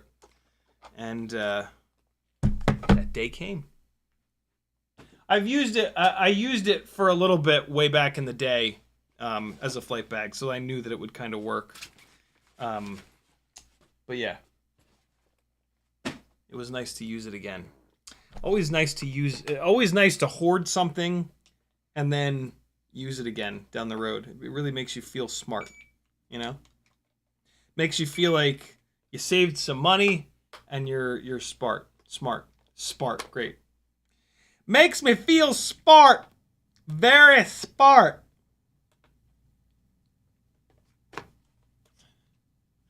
Skittles Dan. Ah, okay. Here we go. Flying a Weebleed 0702 40,000 kV motored Matrix AIO'd Banana Hammock CO3 camered ORT micro V'd HQ 1.2 by 0.9 by 3 propellered Meteor 65 Air 65 V2 framed whoop drone in the mangled basement from Floodgate 2025. Cold Power says nobody clipped that. Oh God, what did I say? I can only imagine what stupidity came out of my mouth a minute ago that you're referring to. 500 packet rate. Don't you dare, Goggles. I know that I charged you. Takes forever to link up in ELRS. And I still don't know why. So I did something. I've always kind of wondered what it would be. Look at all the up tilt on this. I've always kind of wondered what it would be like to have a big, tall cube thing, almost like a room divider here behind the couch. And the really cool thing about it is you can fly through it. And so I just did it. Like last night I was just farting around, moving these shelves back around.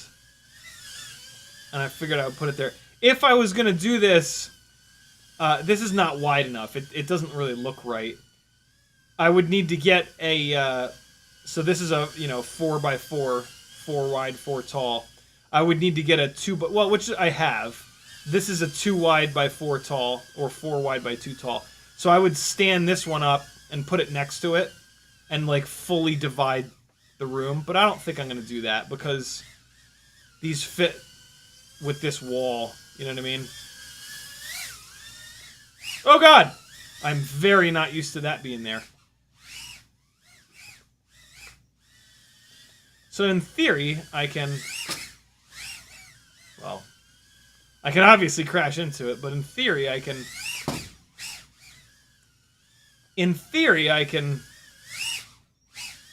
There it is. Power loop the damn thing. Oh, you know what the hot move is, though, through the bottom. You guys ready for some crashing?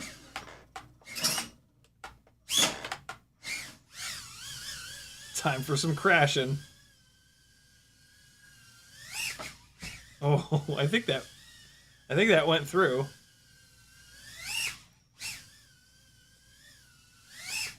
Oh, it did. That one went through. I didn't catch it, but That did go through. Boy, is that cool looking.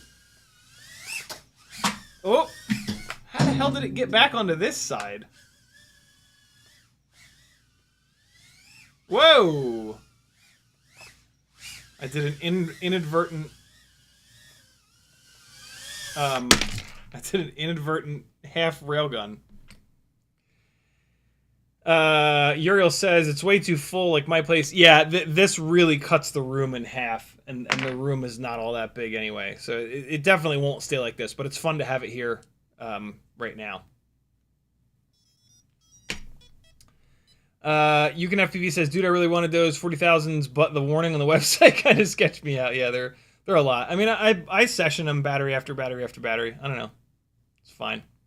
Branderson says, had the same thoughts when you were looping it last stream. Puts gates to shame. Wall of options. Yeah. Way harder, though. Way harder to power loop this than gates. Oh, boy. I have to get this at least once clean. Woo! That was pretty fucking clean. I really want to get it into a power loop, though. Whoa. 500 hertz. Oh, shit, son. 500 hertz is, it's almost too much. Oh, God. I think I just lost the antenna. Let's check it. I meant to E6000 the antenna down, but I didn't. Yep, I lost the antenna. Let's pull power and go look for it real quick. Hang on. It should be right here. It should have happened when I thumped this, so it should be... And it's a white antenna, so in theory I'll be able to find it pretty easily. But in practice, it's gone. Hold on. Maybe it's over here. Hey! I found it. I'm a genius. Suck it, Trebek!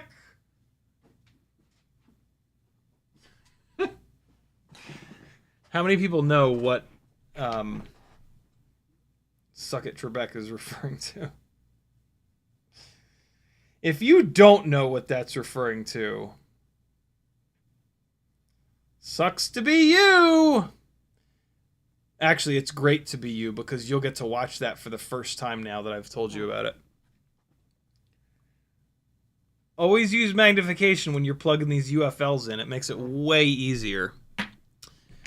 All right, let's fly the rest of this battery. Celebrity Jeopardy, there it is. Look how long it takes 500 hertz packet rate to connect. Patiently waiting. Patiently waiting. There it goes. Isn't that weird? What the hell just happened? Something just hit me.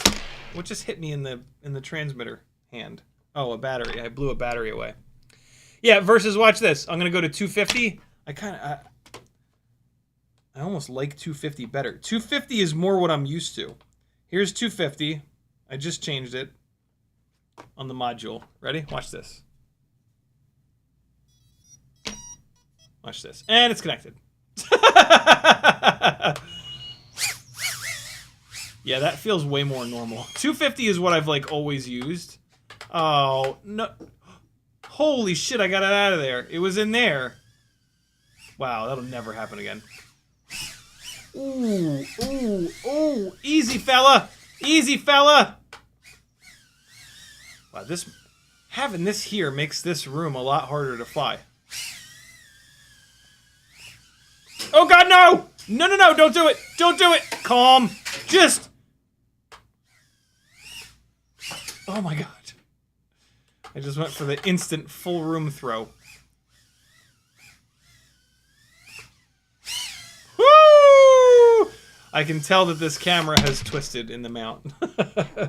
Hold on, let me level out the camera again. All right, that's better. Levster thinks it's because I'm on 250 hertz in Betaflight. Doesn't the 250 profile in Betaflight just change the packet smoothing? maybe that's a part of the problem, though. I didn't think so.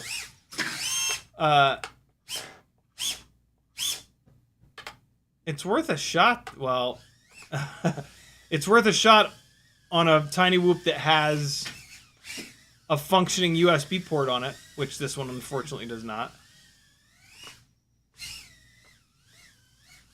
So yeah, this one will have to live on... Oh! 250 forever.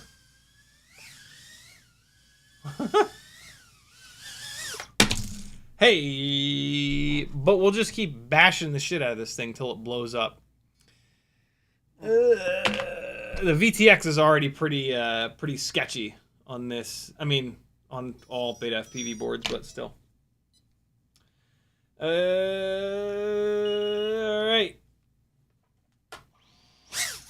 Let me try to get that.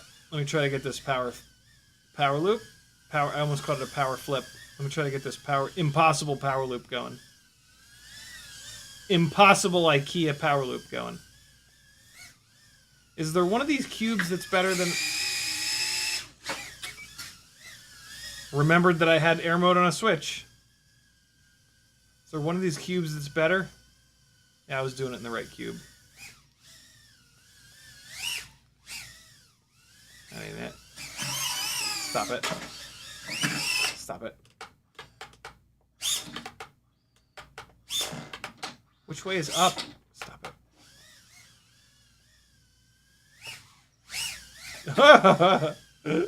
That's pretty fun. Oh, you gotta really commit. You gotta like come down from that, figure out which one you're pointed towards in a split second, and just drive on through it. And it has to be one of the top ones. The bottom ones don't go through. Hey, it hit me in the foot. Yeah, I mean, I might as well fly the shit out of this thing while it's here. It's not going to be here for long. There we go. I mean, that's not... See, that's it. Like, you got to go through there with authority, like it's one big movement. You can't, like, dilly-dally around. That's cheating. Where is it? What's happening? How do I only see the blackness? It's all tangled up in the strap. I'm hungry. I'm hungry. All right. Make sure this camera is level. Yeah, somewhat level. Here we go.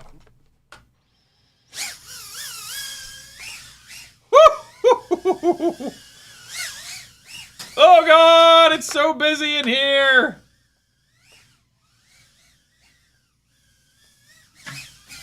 Oh God, why me? What if I do it from this other direction? What if I do it like this? Oh boy. That ain't right. What about over here? Nope, that's gonna hit that gate. Whew! Shit. Nah, yeah, this is the move right here. Ah! That's the Grinderino in that little cube there, by the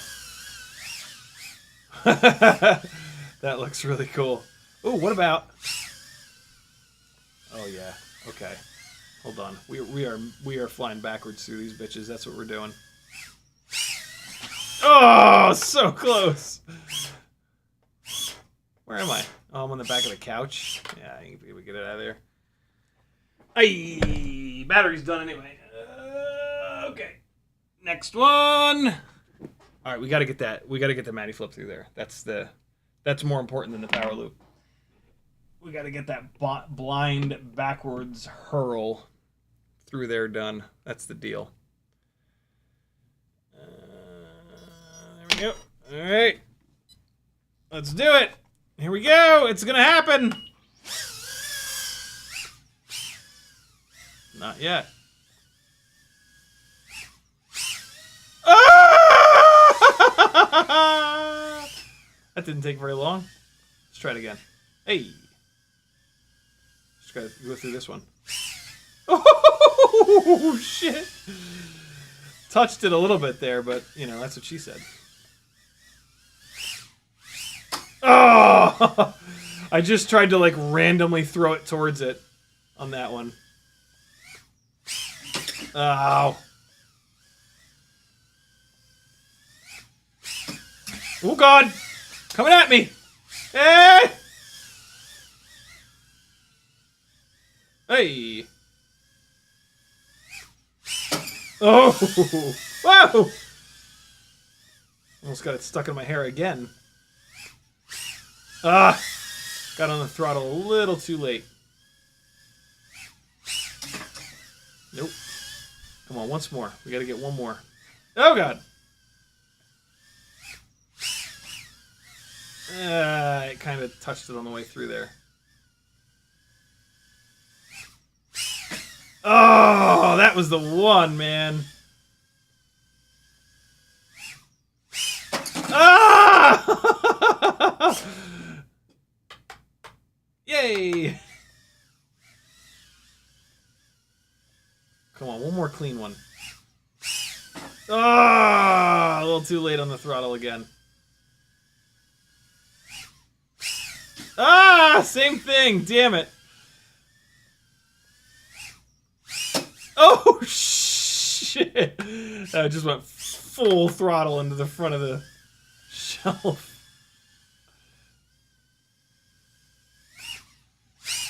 Oh, man, I really laid that one out.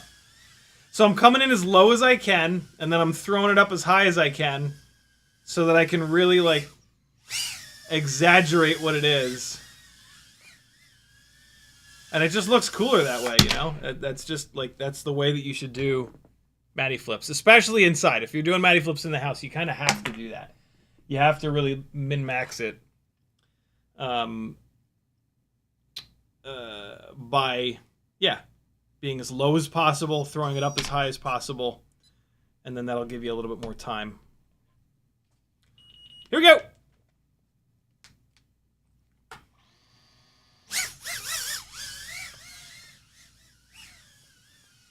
One more of those clean, and then I do want to try the, Nope. I do want to try the, power loop again. Oh! Oh! What am I doing? I'm getting all off. Oh, God. Hi, feet. Feets! Oh, my God. I'm trying to do it, like, more sort of cinematically, I guess you could say.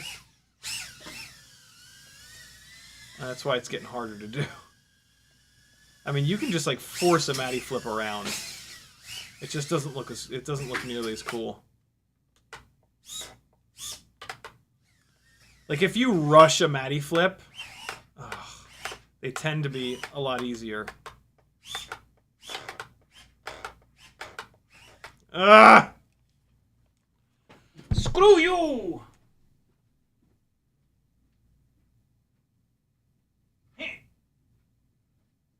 What's this on the floor? Man, I'm blowing stuff around on the table here.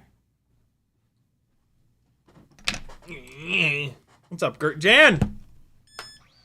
Don't do it. Don't beep, fat sharks. Nobody likes when you beep. And you don't beep at the right time.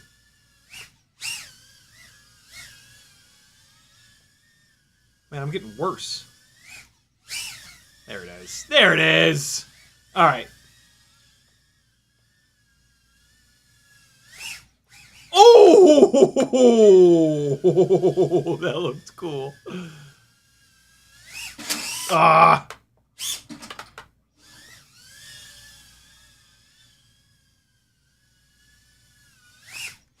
Oh, so close on that one. Oh! Man. I'm dialed in, but I'm just barely missing it. Oh, that was kind of the one I thought. I was pretty sure. Come on, baby. Get through there. Oh.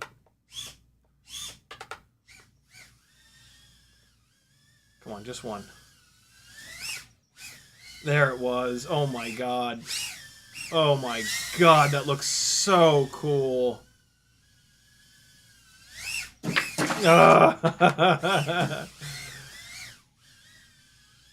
Going, like, throwing yourself backwards inverted through gates or cubes or anything, it is one of the coolest looking things in freestyle FPV as far as I'm concerned. Like, it's just, it's like a shock, it's awe, it's, you know, it's really, really cool. Last battery, friends. You better have flown your 6 today. I flew 6 full batteries. This is 6 actual batteries that I'm flying. Fly yo 6. You have all night. Get it done. Practice. Today's a practice day. Do the same thing over and over again. You'll get better at it. You can rip balls tomorrow.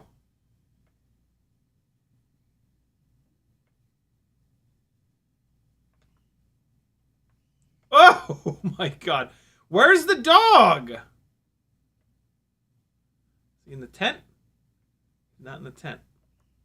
Oh my god. Whew. That thing got going quick in a hurry. There he is. Hanging with his mother. Look at him. Not even coming to say hi anymore. Not even coming to say hello anymore. What a jerk. Man. No love. No love from that dog.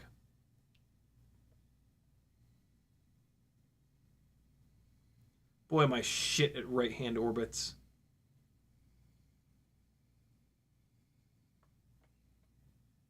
Orbiting that fan is pretty difficult, though. I will admit.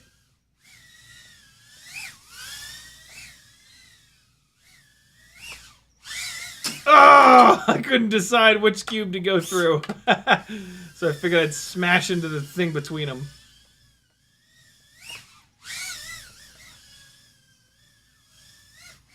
Hey.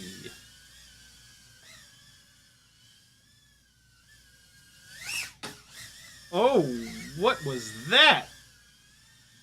I hit something. I'm not sure what it was, though. Oh my god, really?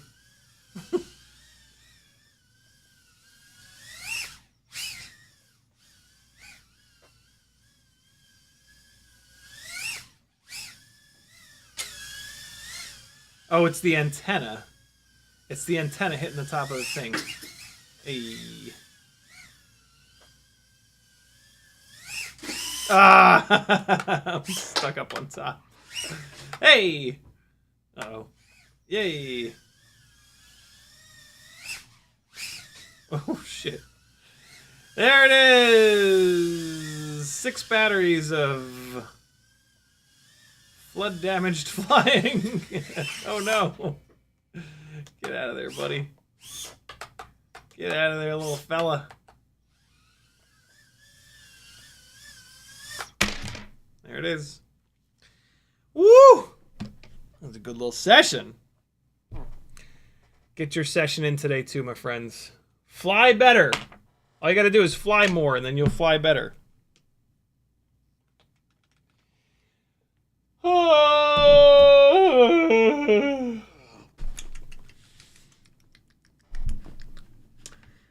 In the chat.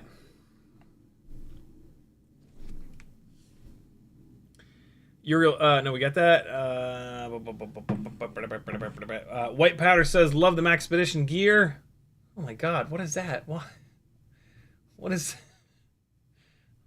What happened there, man? Easy. Jesus. Andrew Taylor says, Joshua has a video about ELRS connection speed posted in General Nonsense. Maybe it'll help. Cole Power says, did your background lights die? No, they're still on. They're here. It's just that they're usually shining against a giant white shelf. But yeah, they're on. They're all on, believe it or not. Nothing is... Well, there are 2 less red lights on this side, but other than that, everything is normal. It's just, yeah. Although that was actually way too dim. That was turned way down. I didn't realize that. But yeah, this is what it looks like without white shelves to so like everything is darker, right? Because the white this white light hits the white shelves and then it disperses. And so yeah, it's super funny when you remove something that's white from a scene. It affects the whole scene, right? Because this isn't usually as dark. Well, the top of the white shelves, there is a globe, a round globe lamp, and that's usually what lights this up. But yeah, there's 3 lights right here that are all on, shooting back on that wall. You can see there, like this. Well, this camera is exposed way differently than this one. But yeah, these are all still on. Isn't that crazy? First time I had to move those shelves and I put this camera on, I was like, whoa. That's pretty wild.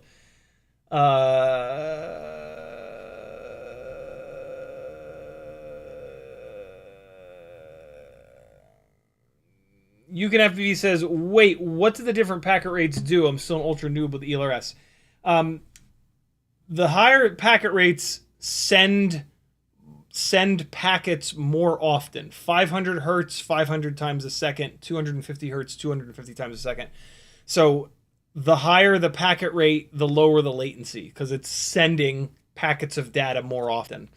So 500 hertz is what like all the racers run, and it's what you want to run if you want the lowest possible latency, but it has the worst range. 250 is a great mix of lots of range and still very low latency. But with tinywhoop, since I'm just farting around the house, like I might as well fly 500. But you do want to match up the beta flight profile with the packet rate that you're going to fly so that there's no jitter. I don't think it has anything to do with how quickly it initially links up to beta flight, though. I could totally be wrong. Cole Power says, "Celebrity Jeopardy. Now stop telling a dead. Now stop telling a dead man to suck." Oh my God, that's true. Oh, Alex Trebek died. That's so sad. Shit. Everybody's dying, man. Everybody dies. What the hell? Stop dying. Live forever. You bastards. Uriel says, "Can you adopt people that are older than you? Bring my due. We buy bigger house, so I'm not an anoyeni. And somebody looks after me. We buy old farm. We make room for Kenny the Gambler too."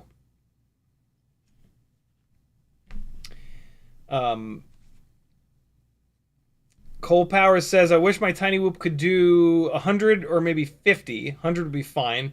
It just doesn't see it. Have to do 250 or more." Yeah, AIOs tend to be really weird about that. It's silly.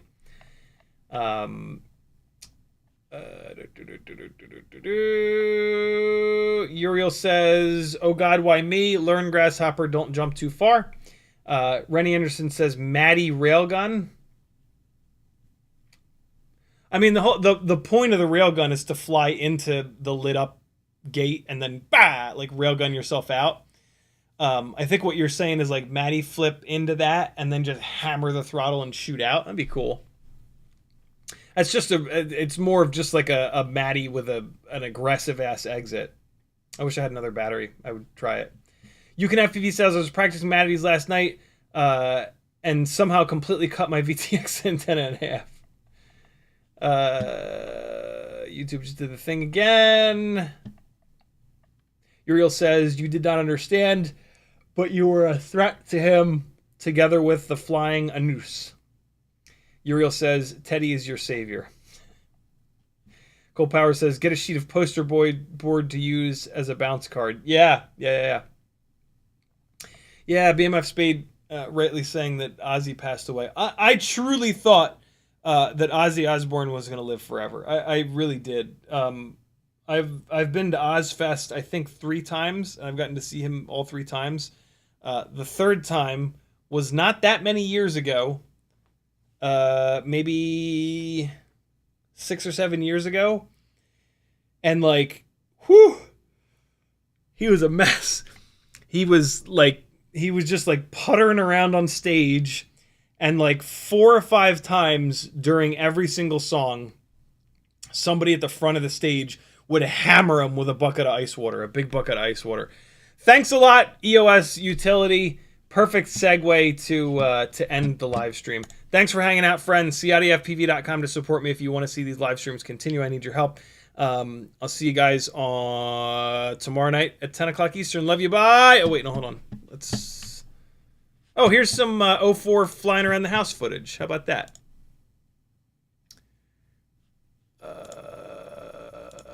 Yeah, just farting around the house with 04.